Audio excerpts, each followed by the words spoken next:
ñi nga xam ni caabi daf leen féete ginnaaw fële ca Ndungu Siin kaso bi nekk ci Tambacounda ak lenn ci ñi nga xam ne dañu feebar wopp tëdd fële ci l'hôpital ak ñi nga xam ne ñoo leen gunge ak ñi nga xam ne it ay jaamu yàlla yoo xam ne dañu dem ci juróom-ñaari jàkk yoo xam ne ñu ngi fii ci Tambacounda ñooñu ñëpp nag ñu daal di leen dimbale ci wàllum dund rawatina ci wàllum ndogu boo xam ne dañ ko amal fii ci Tambacounda. Astou Gueye Mansour nekk doomu ki nga xam ne moo fi toogal xalif général des Tidianes fii ci Tambacounda moom nag mi ngi yuuxuwaat wàllu jëmale ko ci njiitu réew mi ngir nañu gestu xam ni seen loxo jotul seen ginnaaw waaye itam ba tey toppatoo jigéen ñi ak waxambaane yi. président de la République mënul def lépp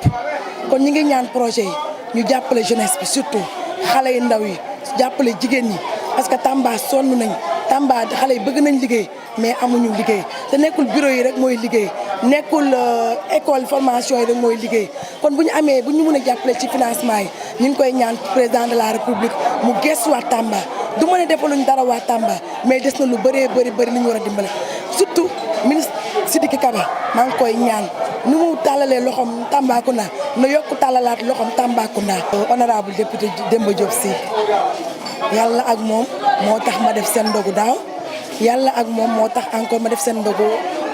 ren encore. seen ndogu 2018 bi ñu daal di koy jeexalee ci ay wàccee kaamil ak ay ñaan loolu nag ñu amal ko ci quartier Camp Navétane imaam El Hadj Malick Wilane daal di ñaan ngir ñu am nawet bu am solo waaye itim ba tey ñu am jàmmoo bu mat sëkk fii ci Sénégal ci jamono ji nga xam ni coowoo yi bëri na lool waaye itim ba tey ci wàllu tàggat yaram suñu gaynde yi nga xam ne dañu war a dem ci coupe du monde ñu daal di fa jëlee ab ndam.